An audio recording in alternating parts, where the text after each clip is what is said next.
el mundo empresario trabajando con emprendedores, sobre todo hablo mucho de esta sensación de, primero, che, ¿cuánto es suficiente? ¿Cuánto es suficiente? ¿Cuál es el plazo que te pones? ¿Estás dispuesto a sacrificar para qué logro?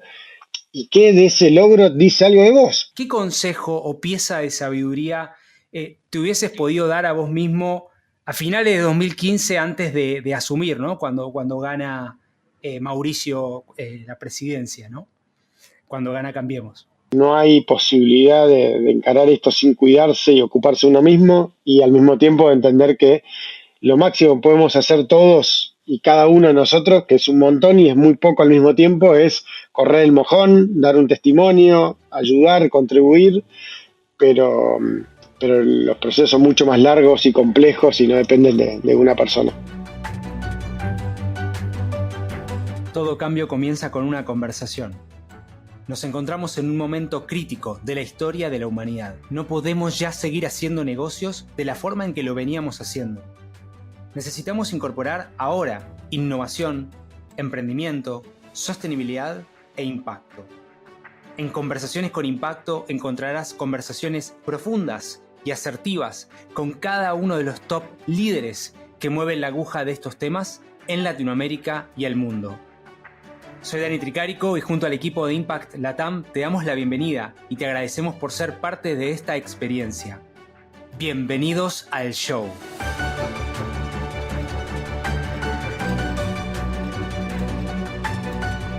Me voy a meter de lleno. El día de hoy tengo un gran gusto, un gran honor, y ese es un honor personal que me voy a dar de conversar con Marcos Peña.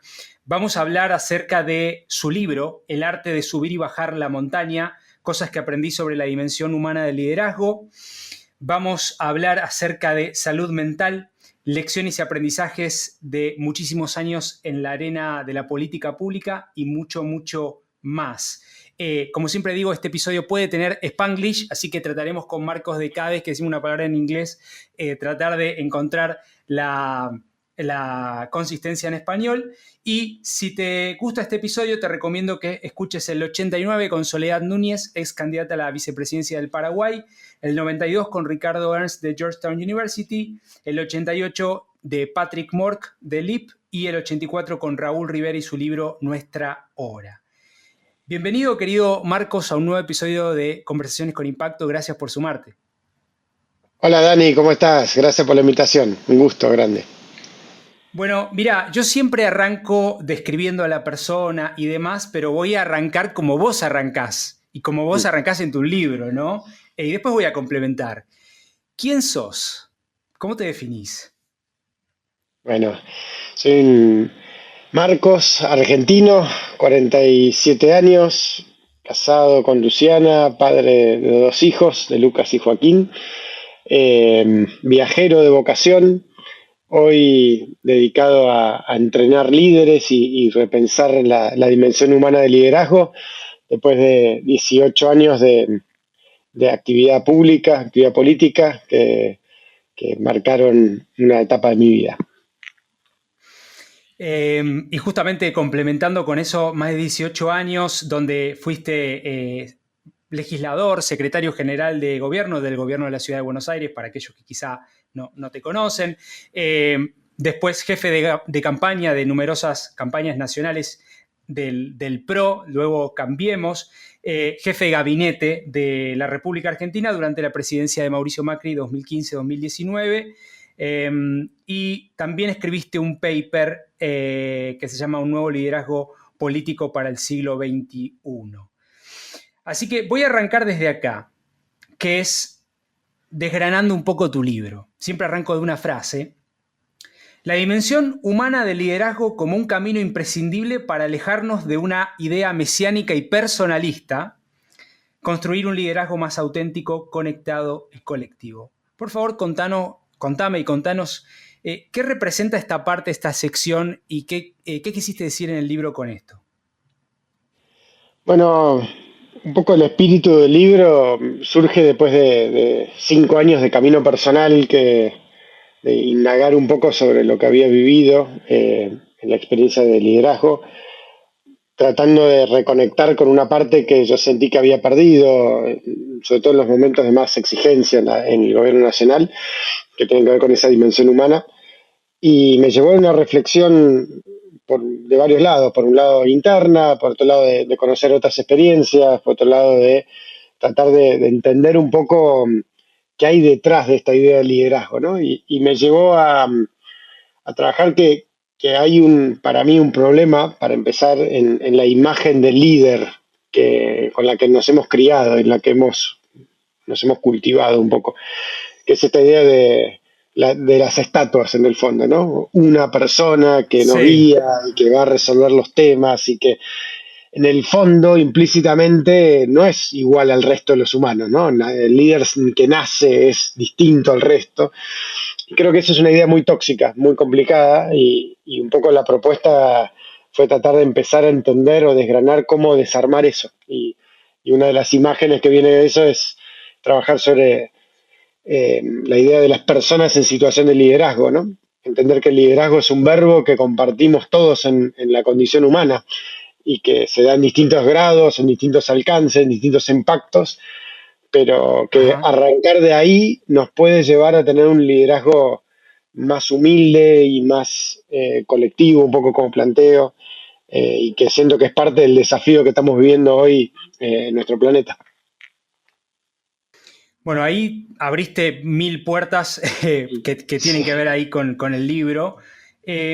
Pero quiero tomar un punto importante que vos hablaste de la desconexión, ¿no? De sí, estas capas tipo la grasa, ¿no? Que se va juntando, capas de impermeabilidad, y que vos hiciste un trabajo que lo abrís, ¿no? Y pediste feedback a gente que trabajó con vos, ¿no? Y es un feedback duro, ¿no? O sea, acá se puede leer, eh, qué sé yo, cargas desmesuradas, no se deja ayudar, concentra todo, bueno, todas estas instancias que te dijeron.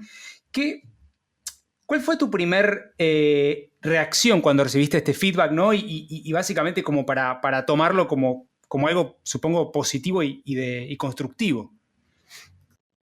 sí, mira, fue parte de ese ejercicio que arranca, nosotros nos vamos el 10 de diciembre del 2019, terminamos el mandato y yo ya había tomado la decisión de irme de la política y, y si bien arrancaba una nueva etapa teniendo que trabajar y generar ingresos y pensar un montón de cosas, al toque llegó la pandemia, entonces en marzo del 2020 nos quedamos como todos en una casa, recluidos un poco, y eso Sí, aceleró el foco en el trabajo personal. Y fueron varios caminos que encaré, pero uno que sentía que era necesario era esto de preguntarle a 50, 60 personas cercanas, colaboradores, amigos, familiares, más allá de las críticas que yo podía recibir y ver en los medios, en otros lados, che, esto desde el afecto, ¿no? Sacando todas las otras discusiones que no vi. Y creo que lo que más impactó fue la consistencia, ¿no? La consistencia de este mensaje de la desconexión, de la presencia ausente, de la autosuficiencia, de la dificultad de cómo recibir ayuda.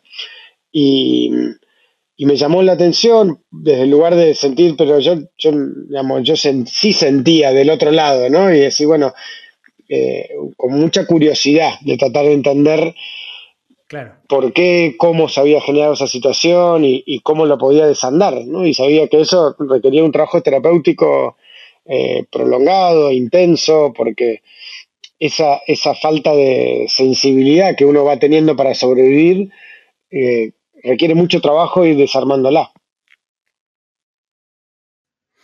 Claro. Y estas personas en situaciones de liderazgo, que vos ahora ya estás entrenando, asesorando, acompañando, esto que viste en vos, estas capas de impermeabilidad, ¿las seguís viendo también en los líderes con los cuales vos trabajás? Ya, creo que sí, porque es una cosa que me pasó tanto con el podcast que arranqué después, ¿no? Para poder validar un poco con otras personas de mi edad que habían vivido a temprana edad situaciones de liderazgo intensas y extremas.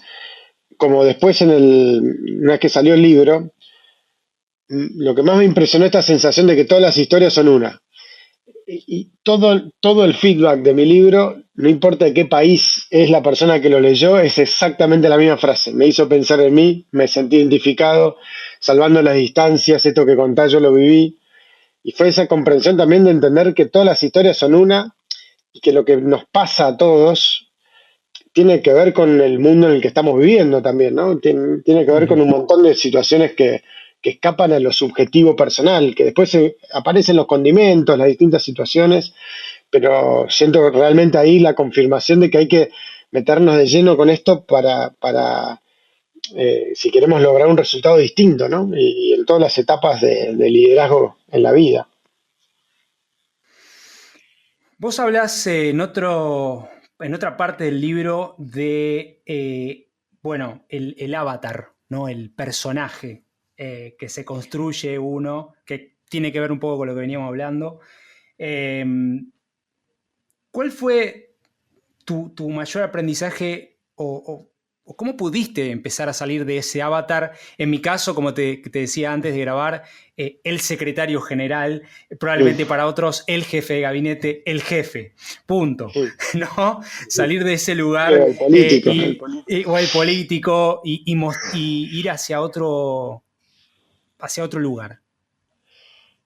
Creo que primero fue una reacción intuitiva y así arranca el libro, ¿no? Que en una charla con Luciana en mayo del 2019, 7 meses antes de empezar, yo le digo, frente a una decisión que tenía que tomar también, ¿no? De un límite a la que mi pareja y mi familia estaba llegando.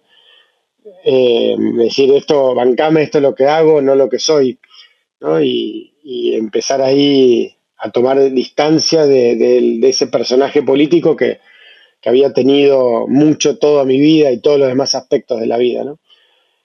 Ahora, después eso tiene distintas cosas. Por un lado, como siempre cuento, ¿no? El 10 de diciembre entregamos el poder a la mañana en el Congreso y a las 3 de la tarde yo estaba en casa y ya está, sos un ciudadano más. Y la decisión de ser un ciudadano más sin esa actuación política, que al final del día ese personaje es un mecanismo de protección, te genera por un lado una sensación de vulnerabilidad, ¿no? Estás caminando medio desnudo, pero Claro, por otro lado cuesta mucho largarlo, porque durante bastante tiempo yo decía, no, no, yo sigo en política desde otro lugar, no de protagonismo, ¿viste? claro. Como que hay una cierta vergüenza de decir, no, me corro de ese lugar, de esa expectativa, o me corrieron otro, entonces no, yo me defiendo. Eh, es un proceso que lleva tiempo, que sobre todo es entender por qué lo creas ese personaje originalmente y, y al mismo tiempo, y creo que eso el libro fue muy importante para mí, me generaba una simetría muy complicada de que el personaje también se había escapado de control un poco, ¿no? Y mucha Ajá. gente por ahí veía cosas en ese personaje que yo no sentía que eran reflejo de lo que yo era.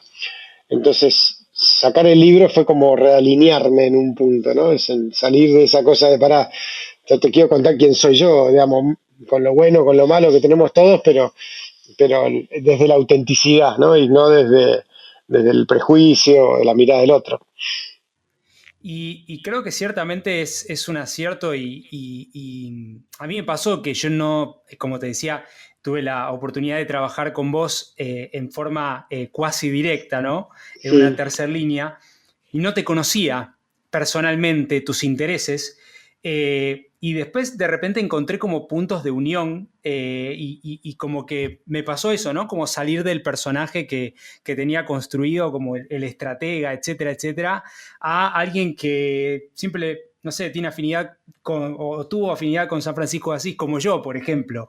mm, Entonces ahí encontré un humanismo y creo que el libro hace, que eso lo lográs en el libro, ¿no?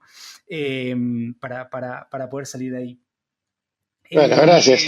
Sí, yo creo que ahí también hay una cuestión, ¿no? Cuando uno habla de la conexión, al final del día, cuando uno se pregunta con qué, ¿no? Y creo que hay algo del primer punto que cuando uno trabaja esa conexión, entender que somos una experiencia compartida, ¿no? La humanidad, que muchas veces las etiquetas, los personajes son excusas para desconectarnos de otros, pero al final también de uno mismo. Por eso mismo, porque cada vez que pones barreras con otros, te estás amputando un poco a vos mismo. Y, y siento que eso también fue parte de un proceso de sanación que me permitió también conectarme con mucha otra gente que yo también le había puesto una barrera diciendo, no, con este no tengo nada que ver, o este piensa distinto. Y de Claro. repente decir, no, pará, hay un terreno común desde el que conectarnos que siento que es el que realmente importa. Acá hay una frase, como ves, estoy haciendo un picado de las cosas que más me gustaron del libro, que dice, bueno, hay muchas que me gustaron, pero voy a ir con esta, ¿no? Como todos los días tu máximo logro será sacar un empate, nunca vas a ganar, los triunfos son del presidente y de los ministros, los fracasos tuyos. Esto hablaba en Mm. referencia a tu rol como jefe de gabinete, ¿no? Entonces yo me preguntaba, mientras hacía la pauta de preguntas, ¿no? Como, si pudieras volver el tiempo atrás, ¿qué consejo o pieza de sabiduría te hubieses podido dar a vos mismo a finales de 2015 antes de asumir, ¿no? Cuando gana Mauricio la presidencia, ¿no? Cuando gana Cambiemos. Mira, pienso una respuesta que tiene que ver con algo que me dijo Pablo Aymar cuando hablé con él en el podcast, ¿no? Hablando de la fama, que sin duda el golpe que te entra por el ciego, porque es como algo imprevisto, y me decía, y no hay manera de explicar ciertas cosas, ¿no? Y yo siento como respuesta general a esa pregunta, lo que más digo es el trabajarse más personalmente, tener mucho más estructura de apoyo para eso, eh, y tener menos, digamos, ansiedad o ganas de hacer todo al mismo tiempo, ¿no? Como entender que esto es un juego mucho más largo, pero siento al mismo tiempo que no es del todo posible eso, ¿no? Como que realmente siento que las cosas se dan como se tienen que dar y al mismo tiempo, como también lo digo mucho, y realmente lo siento, estoy muy orgulloso y muy feliz de haber atravesado esos 4 años en la presidencia con Mauricio Macri, con todo lo que pudimos entregarnos y pelear y tratar de hacer nuestro mejor esfuerzo. Eh, entonces creo que no es muy posible el ejercicio de spoilearte a vos mismo, pero Claro, sí claro. siento como al resto, el que le toque el día de mañana, entender esto, ¿no? Que no hay posibilidad de encarar esto sin cuidarse y ocuparse uno mismo y al mismo tiempo entender que lo máximo que podemos hacer todos y cada uno de nosotros, que es un montón y es muy poco al mismo tiempo, es correr el mojón, dar un testimonio, ayudar, contribuir, pero, pero los procesos son mucho más largos y complejos y no dependen de una persona. Me tomé el laburo de ver alguna de tus ponencias en el Congreso. Creo que son Mm, más de 20. 9 horas duran. mm, Mamita. mm. Qué largo. No me vi las 9 horas, obviamente, pero me vi algunas partes. Eh, y ahí como que se ve, ¿no? Esa parte del personaje que decís, pero también se entiende, y a lo largo de lo que decís el libro, ¿no? Esto de la dinámica del nivel de desgaste. Y un poquito que quería entrar en eso en el rol, ¿no? Aquellas. Básicamente sí, porque justamente esa bajada de la cumbre, ¿no? Que se da después, vos haces como tres pasos, como el ascenso, la cumbre y la bajada de la cumbre, que es ya a finales del gobierno. ¿Cómo, ¿Cómo tomaste esa bajada de la cumbre? ¿Cómo pudiste hacer esos pasos teniendo en cuenta todo este nivel de confrontación, todo este nivel de exposición que estaba teniendo, 9 horas de esas charlas o de esas ponencias? Creo que una de las conclusiones que saco y mirando para atrás es entender que esas situaciones eh, equivalen un poco a la versión moderna de las guerras, ¿no? Son situaciones de mucha tensión, mucha energía cruzada, de mucha confrontación. Y al igual que con la guerra, a uno le queda un estrés postraumático, creo. Creo que hay que empezar a pensar esas situaciones extremas como situaciones generadoras de trauma que hay que tratar como tal, ¿no? Eh, yo siento que en parte mi camino fue medio intuitivo, fue de búsqueda, tratar de encontrar esas herramientas, pero trabajando con otra gente y hablando con mucha otra gente, fui confirmando esta sensación, ¿no? De que no estamos preparados como sistema nervioso, como personas para estar en ese nivel de confrontación, esa energía. Sin duda esas sesiones a mí me gustaban mucho, me gustaba, sentía que era un ejercicio de mucha autenticidad también y de mucha convicción. Eh, y de hecho es muy loco porque de todo lo que fui haciendo es lo que más la gente me recuerda, ¿no? Esos momentos, ¿no? El otro día me decía alguien, el interior de Corrientes, por un proyecto en el que estoy, me decía, eh, nada, conectaba con ese nivel de convicción con el que defendías ahí, ¿no? Y decís, bueno, qué loco. eh, y algo en el libro lo menciono, ¿no? También como autocrítica de que el contraste por ahí con los 1500 reportajes que hice, donde por Sí. ahí estás simplemente defendiendo, argumentando y no estás tan presente como estabas obligado en esa arena, en el fondo es una arena, como era el Congreso, pero nada, requiere tiempo, yo creo que sobre todo requiere tiempo para tomar distancia y procesar un poco lo que es esa intensidad. Eh, para vos hiciste esta reinvención, nueva versión, no sé cómo, un nuevo ciclo, no sé cómo lo definís, pero seguramente va a haber muchas personas en la audiencia que como vos, tanto sea que estén emprendiendo o que estén en un trabajo corporativo, no importa el lugar, no tiene que ser necesariamente político, que quieren darse, que quizá pensaron en darse una segunda versión, ¿no? Eh, ¿Cómo le aconsejarías vos que sería ese primer paso para trabajarlo y para comenzar? Aprendí mucho en eso de los deportistas de élite, eh, a veces desde lo duro, ¿no? El tema del retiro a una edad temprana, varios me lo planteaban como que era una muerte prematura, en parte, ¿no? Porque claro, uno tiene que dejar morir algo que te identificó, algo que fue tan central para tu vida, a la fuerza, porque al final de los 30 ya estás en tu mejor edad, pero ya estás grande para esa tarea y por eso es tan duro y tan rico al mismo tiempo esa experiencia, porque hay mucho material humano ahí muy valioso. Y a mí me pasó un poco de registrarlo con el tiempo, esta sensación de atravesar una muerte política, como algunas me cuestionaban o me atacaban desde el lugar de chivo emisario, en parte, de pararrayo que asumí. Pero después lo entendí como un regalo de la vida, ¿no? Y entendí después también que naturalmente cuando salimos de la adolescencia y arrancamos con la juventud, estamos en la búsqueda de una construcción, de un valor, de una trayectoria, de un reconocimiento, de un valor económico, de una familia, un montón de cosas que, que en general lo hacemos con un conjunto de herramientas que aprendimos de chicos, digamos, con poca conciencia en parte. Y, y el entender eso a la mitad de la vida, o ya ni siquiera es de la mitad de la vida, pero en un momento poder parar, reflexionar, matar un poco ese primer personaje, integrar la experiencia también, porque todo eso que viviste es parte de lo que sos, es parte de lo que te enseña, te ayuda después que una segunda versión, una segunda etapa, puedas desarrollarte de una manera más libre, ¿no? Más integrada, más plena. Y yo creo que es súper importante, y particularmente en el mundo empresario, ¿no? Porque el mundo político de última tiene los plazos de los mandatos, de los 4 años, los Claro. 5 años, dependiendo del país. El mundo empresario, trabajando con emprendedores, sobre todo, hablo mucho de esta sensación de, primero, che, ¿cuánto es suficiente? ¿Cuánto es suficiente? ¿Cuál es el plazo que te pones? ¿Cuánto estás dispuesto a sacrificar para qué logro?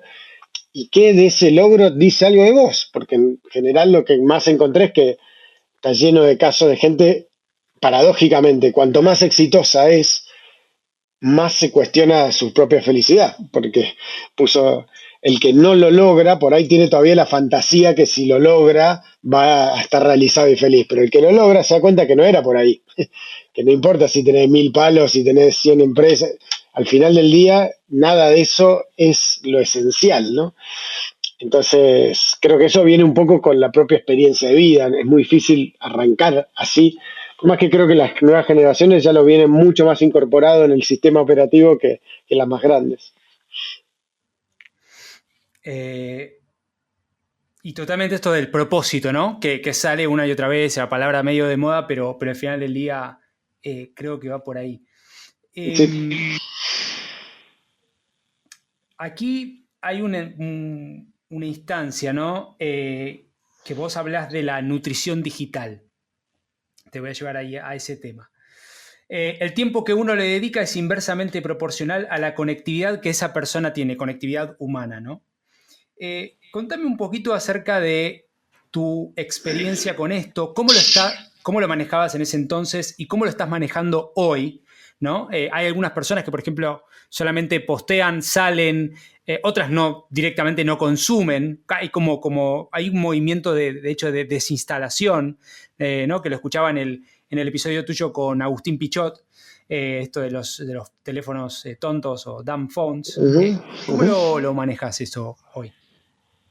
Es una batalla diaria. Creo que con mucho más conciencia que antes, ¿no? Particularmente en el rol de padre, ¿no? Y el entender que nada, que estamos frente a algo súper potente que no sabemos manejar, que la humanidad creó, pero que sin mucha idea de qué hacer con ello, que es el celular inteligente, ¿no?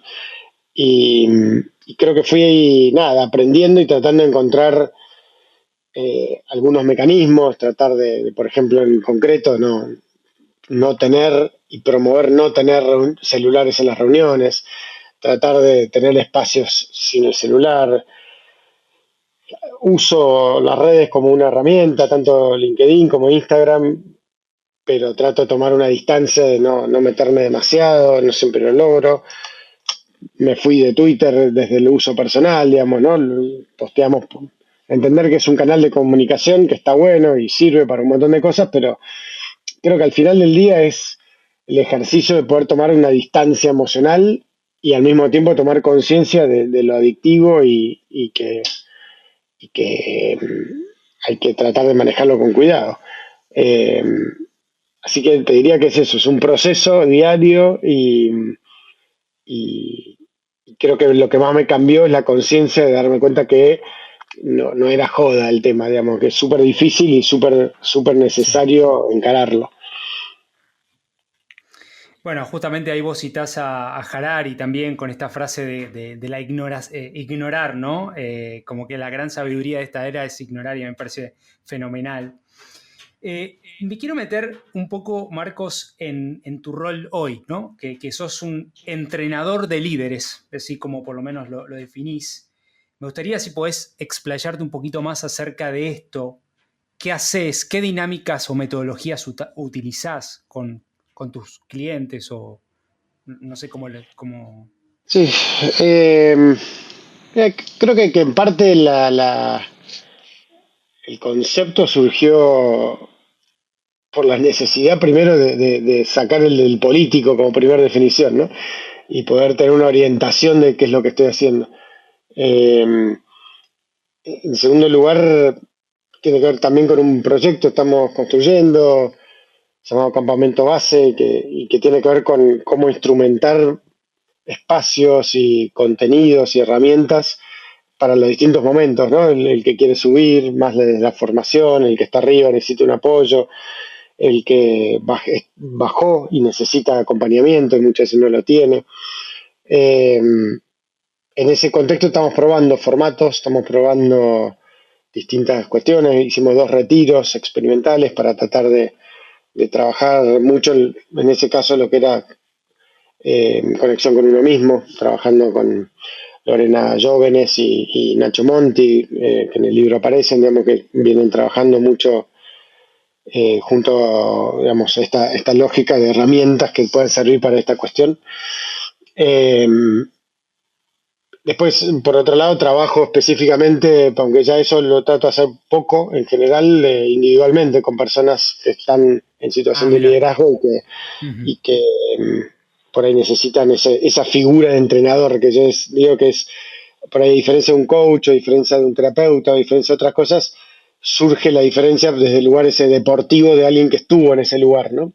Muchas veces lo que más le falta a una persona en una situación alta de liderazgo es un interlocutor que más o menos comprenda desde la vivencia lo que está sintiendo en ese momento, ¿no? Así que eso lo fui haciendo con gente del mundo empresario, mundo político, de varios países. Pero como te digo, hoy tratando de canalizar todo eso centralmente al campamento base, que probablemente el año que viene estemos lanzando. Buenísimo. Me imagino campamento base como una especie de como espacio de encuentro para estos múltiples servicios o instancias que los líderes pueden necesitar, ¿no? ¿Es una interpretación correcta? Sí, la metáfora O viene del comunidad. campamento base, de esta idea de subir la Claro. montaña, que tiene dos, tres características. El campamento base, uno es que es una lógica bastante descentralizada, donde el que tiene algo para aportar lo pueda ofrecer, digamos, se puede encontrar. Eh, y al mismo tiempo que es un lugar que tiene una cierta dificultad llegar, digamos, no es necesariamente un trekking en 0 metros de altura. Eh, pero después también que hay una instancia muy valiosa de compartir, ¿no? De aprendizaje compartido entre el que está por subir y el que acaba de bajar. Ahí se da un compartir súper valioso. Y que tiene que ver un poco también con esto de yo no ponerme en un lugar de formación, de enseñanza, incluso del entrenador es medio más desde el lugar del acompañamiento, ¿no? Y el poder habilitar un encuentro muchas veces entre gente de distintos ambientes. Tanto entre los ambientes que vienen trabajando en lo terapéutico y que por ahí no tienen tanto contacto con ese mundo de situación de liderazgo, como dentro de los distintos submundos del mundo empresarial, político, artístico, deportivo, como de las distintas generaciones, que muchas veces tampoco tienen un espacio donde encontrarse. Entonces, desde ese lugar es un poco la intención, ¿no? Eh, Está bien interesante lo del campamento base. Bueno, después te invito en algún otro momento cuando quieras contar alguna historia más también en este espacio. Vos Que citás un... aprovecho también que justo estamos muy tristes, pues ayer falleció Nacho Ergui, que era uno de los socios con los que estábamos construyendo el campamento base, en Ah, un trágico accidente, así que aprovecho para un reconocimiento a él y nada, el aporte que él hizo en el diseño de la construcción fue muy grande, así que va a seguir siendo parte desde el espíritu en esto. mis condolencias, la verdad que... eh, bueno, y justamente en la gente que vos citás que te ayudó, lo citás una y otra vez a Tito Lederman, ¿no? Mm. Como un gran iluminador de estos espacios. Y hay una frase, tiene unas frases fenomenales él, ¿no? Como esta de buscas un rol para alimentar el sistema de defensa es porque no tenés la paz interna que absorbés tareas, responsabilidades, exposición. Esto no es Mm. solamente lo que te pasó a vos, sino que a cualquier líder, y ni siquiera líder, a cualquier persona que trabaje y demás. Eh, Esto del sistema de defensa y demás, ¿vos lo ves muy presente en la política o lo ves en algún rubro, ambiente en particular? ¿Es común a todos? ¿Qué te parece? Es común a todos, es común a todos, es común a todos porque tiene que ver con la propia experiencia de vida de todos. Tito plantea una idea provocadora y hay otros también que la han validado, como Gabor Mate y otras personas, que es justamente las carencias emocionales que todos hemos sentido y vivido subjetivamente de chicos, te generan una matriz de búsqueda de mecanismos compensadores, digamos, ¿no? Y esa es la estructura adictiva en la que un poco nos estamos moviendo todos. Eh, Cuanto más grande esa subjetividad de carencia, probablemente sea más grande el motor de situación de liderazgo. Por eso es muy atractivo, muy interesante mirar documentales, biografías de personas de distintos ambientes, de distintos países, y todos cuentan más o menos la misma historia. Y que es eso de querer demostrarle algo a alguien, seguramente a un padre, una madre, como motor de la acción, eh, y cómo eso nos lleva a un lugar de vuelta de infelicidad, porque nunca alcanza, ¿no? Es una lógica clásica adictiva. Y sí, Tito creo que una de las cosas que siento mirando para atrás es que ese trabajo personal, ese camino de introspección, del cual hay miles de años de historias y de conocimiento, ¿no? Es al final del día el desafío de la vida. Es muy importante tener guías que te acompañen, ¿no? No es un viaje para hacer solo. Esos guías que te van marcando y te van ayudando a ver cosas que por ahí tus propios mecanismos bloquean, se vuelven súper, súper relevantes. Vos también aquí, bueno, hablas de varias cosas, pero sobre todo este síndrome de Ibris, ¿no? Que es común en el liderazgo. Creo que es hubris en inglés o ibris también Sí, en sí, español. ¿Sí? es Que el síndrome del tiene poder. que ver con el ego, esto. ¿Puede ser? Tiene que ver con algo que fueron encontrando, particularmente el doctor Owen, un inglés, acuña el término, que es lo que le pasa al ser humano con el poder, Eso. eh, Ujú. básicamente, y que es súper interesante también porque hay mucho también de esto de bibliografía también que plantea que el ser humano no fue hecho para tener poder, ¿no? Y que no es, siempre Ajá. estamos con esa idea de que el líder, que hay buenos líderes y nos toca el mal líder, pero en realidad si mirás en perspectiva histórica, la mayoría inmensa de los ejemplos de liderazgo han sido malos en la historia del mundo. Entonces, Ujú. ahí surge esta idea de que en realidad eh, esta enfermedad o esta condición se da en cualquier ser humano frente a cierto nivel de exposición al poder y que a diferencia de otras enfermedades se cura reduciendo la exposición al poder.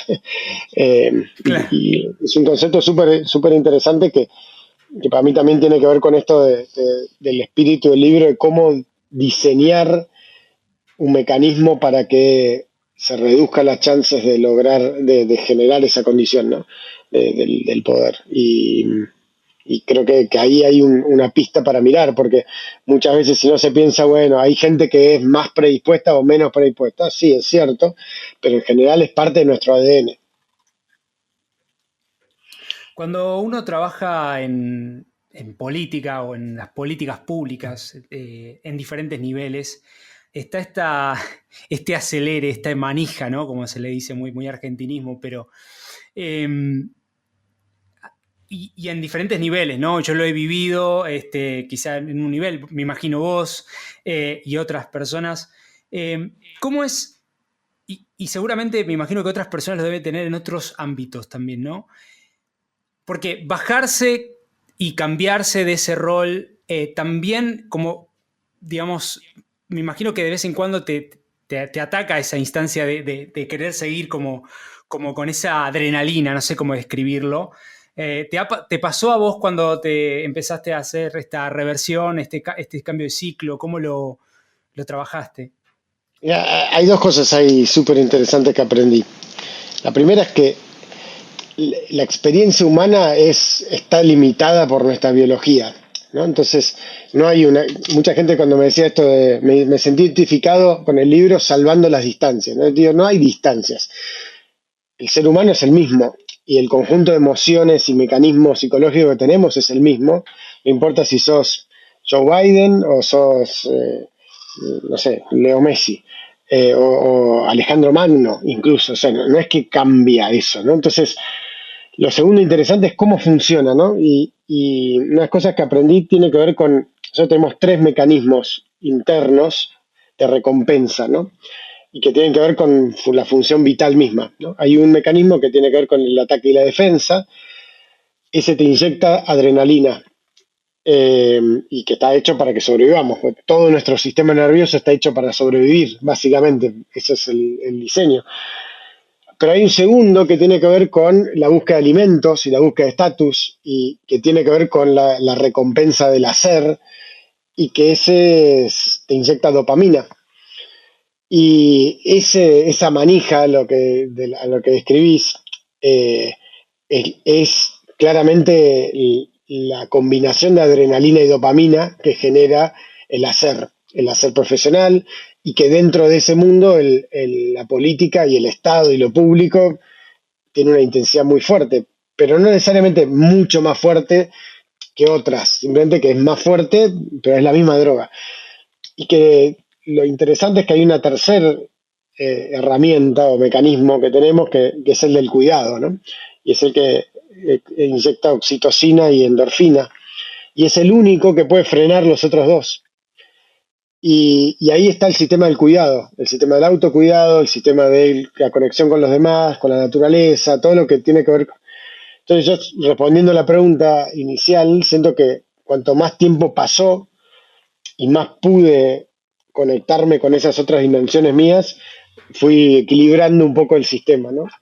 Sabiendo igual que nada, que la estructura adictiva, si estuvo una vez, va a estar siempre, pero que hay que equilibrarla con esa conexión, ¿no? Y cómo también no replicarlo para nuevos proyectos, puede ser campamento base u otros, que siga Bueno, con, ¿no? parte de la Seguir exploración, repitiendo.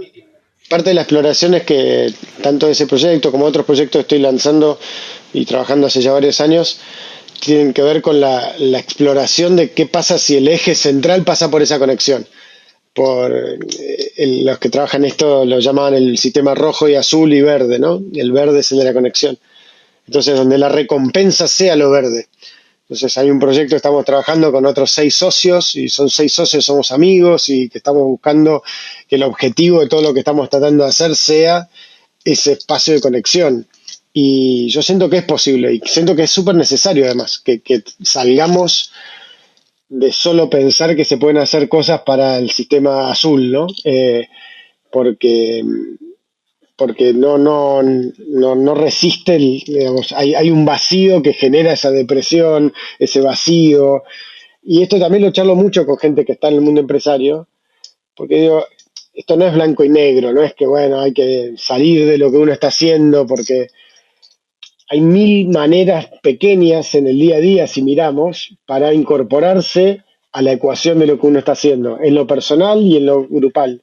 Che, con la gente con la que estoy trabajando, ¿me siento bien o no me siento bien? ¿Siento que estoy pudiendo construir confianza o no? ¿Siento que estoy pudiendo ocuparme de mí y de los seres queridos o no? Digamos, es como un chequeo de centímetro a centímetro, como digo, ¿no? Para poder equilibrar las tres cosas que son necesarias. Me encantó este concepto del, ¿cómo es? Verde, rojo y azul. Sí, sí, Paul Gilbert es un psicólogo que inventó la terapia de la compasión y que trabajó estos tres conceptos, y es súper, súper interesante porque cuando lo pensás así es como que te cambia un poco la matriz del día a día, y te das cuenta también cómo nos hemos disociado, y hay mucho del sistema que nos lleva a esa disociación, ¿no? Desde chiquitos, un poco alejarnos de nuestra condición humana. Eh, Voy a precisar dos o tres cuestiones que sí me parecen importantes. Y de cara al... Primero te voy a hacer una pregunta respecto del libro, ¿no? Que hago muchas veces cuando converso con autores, que es súper interesante porque el trabajo de hacer un libro es un laburazo, pero además es un laburo interior y demás. ¿Qué te hubiese gustado que quienes leyeron tu libro o quienes vieron el libro destaquen, ¿no? O te comenten, y que generalmente no sucede en charlas o entrevistas como esta? Yo creo que lo que más pasa con el libro es que esta sensación que un poco hablábamos, ¿no? De que conoces a la persona, ¿no? Como que de alguna manera hay un ejercicio de conexión que, que requiere un tiempo, y por eso también yo siento esa metáfora de que es mi primer disco solista, ¿no? Porque creo que tiene que ver Claro.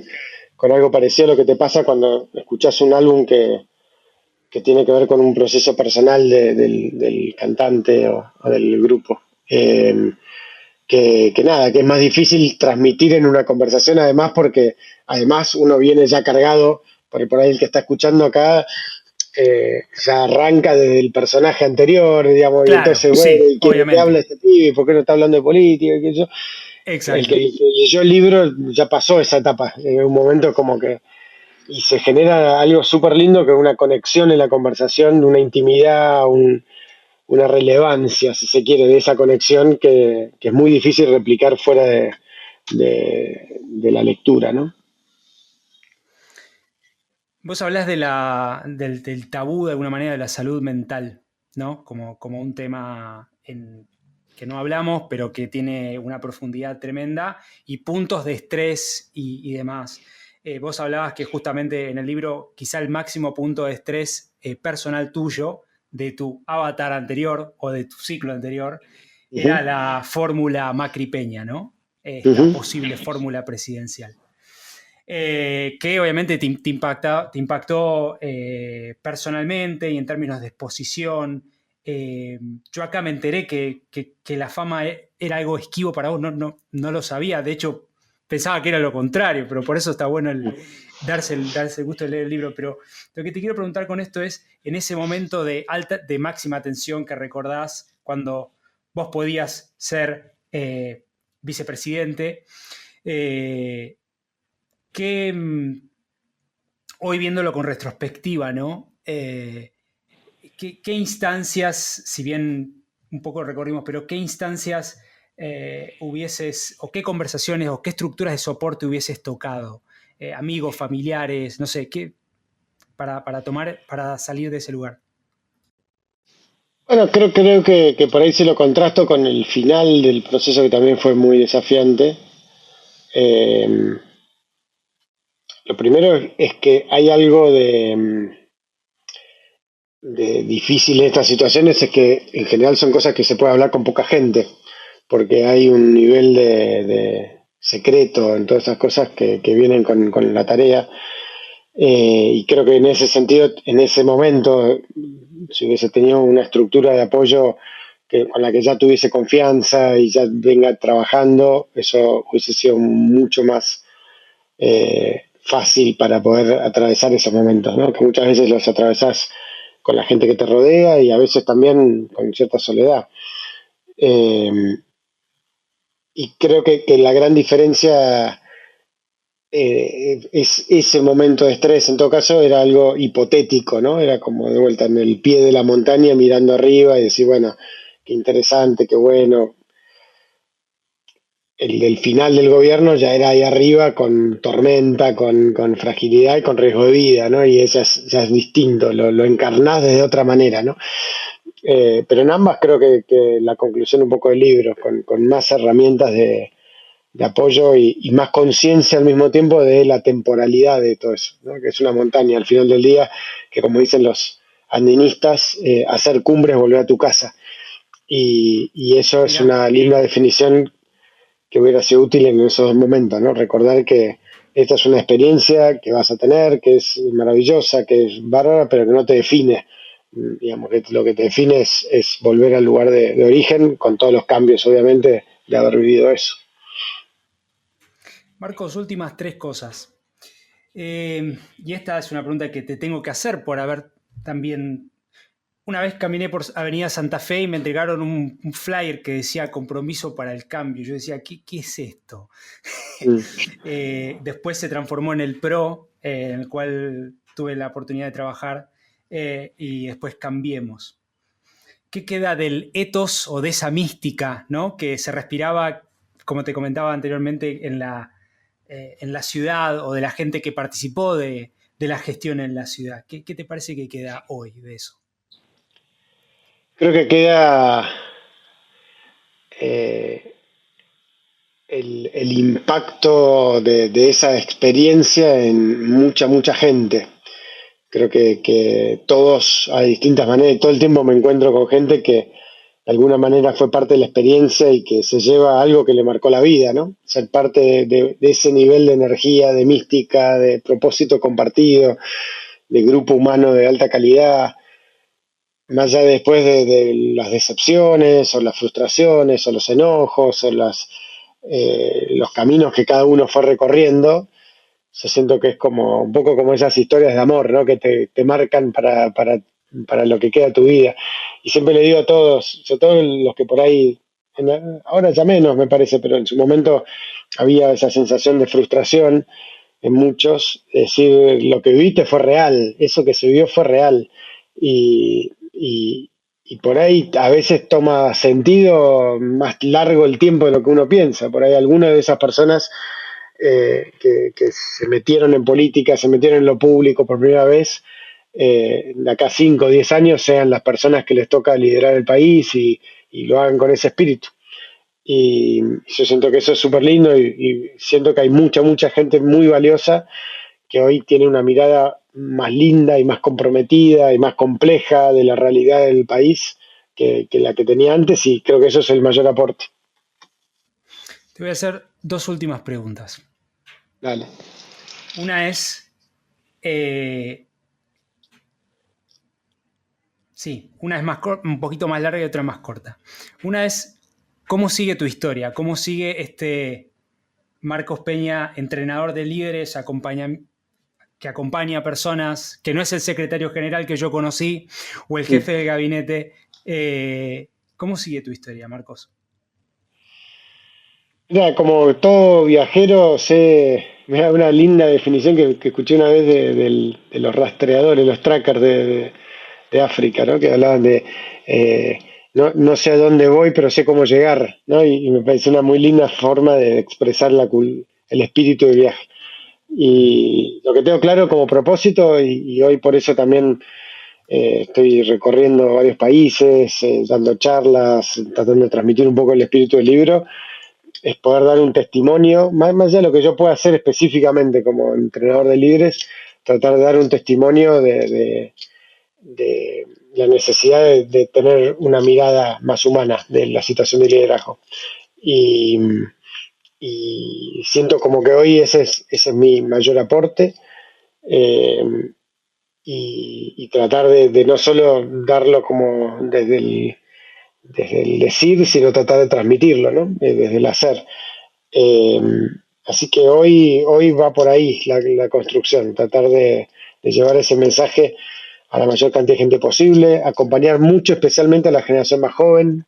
Siento que ahí hay mucho valor, una conciencia muy distinta y al mismo tiempo la necesidad de gente con más experiencia que en vez de decirles cómo tienen que pensar, los acompañen y los ayuden en el camino que ellos sienten, ¿no?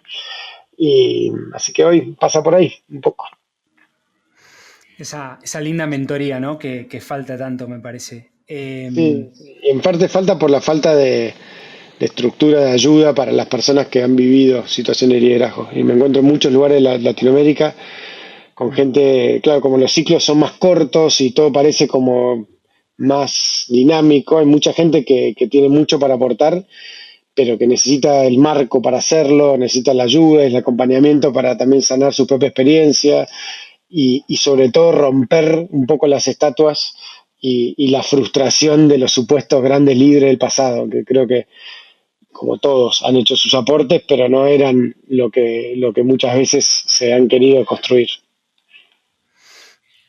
Marcos, si tuvieses la posibilidad de poner un cartel gigante en la puerta de la ciudad de Buenos Aires, que puedan verlo millones y millones de personas, esto que los americanos llaman un giant billboard, ¿qué frase o texto tendría ese cartel? Creo que aprendí a meditar. Creo que al final del día eso se resume la herramienta que más impacta y más transforma y que se sabe hace miles de años que es la más potente, más poderosa y que ahora la ciencia además la ha validado y la está validando muy fuerte. Creo que, como dice Harari, ¿no? Son las dos aportes, pensar en global y aprender a meditar. Son las dos escalas en las que hay que pensar para esta etapa, creo. Me encantó. Querido Marcos, te quiero agradecer por tu tiempo y también este lindo ping-pong que tuve con vos. Para mí, viste, yo tengo 39 hoy, esto del gobierno pasó hace bastante tiempo, así que siempre esa figura referencial, como te decía, la tenés. Pero también te quiero decir que, por lo menos a mí, desde mi lugar, siempre ha sido como, por lo menos en la recepción, muy humano.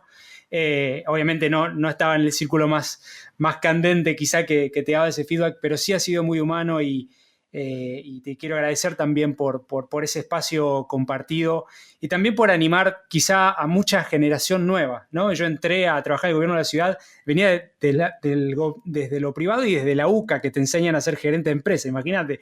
Yo dije, ¿qué voy a hacer en lo público? Y creo que hay toda una camada de legado, creo que es una palabra importante así que también para mí es un gusto conversar y agradecerte por el tiempo, querido Marcos. Bueno, muchísimas gracias, Dani, gracias por lo que haces también. Creo mucho en el valor de esparcir ideas y esparcir valores y siento que eso también es hoy una tarea de liderazgo que muchas veces no se valora lo suficiente, ¿no? Se piensa mucho en el liderazgo como los lugares institucionales, los lugares de poder, como era antes, pero hoy el campo de la influencia es tan importante o más aún que esos lugares. Y el trabajo de sembrado y de repartir esas semillas de valores e ideas que haces, seguro que toca muchos corazones, muchas cabezas y también tiene un aporte enorme. Así que gracias y un placer la charla. Muchas gracias a vos. Y bueno, el arte de subir y bajar la montaña, ya disponible en todos, físico, digital, etcétera. Lo pueden encontrar, invitarlos a que lo puedan leer y darse el gusto de conocer experiencias, descubrir una persona atrás de un personaje y una persona con conexión humana.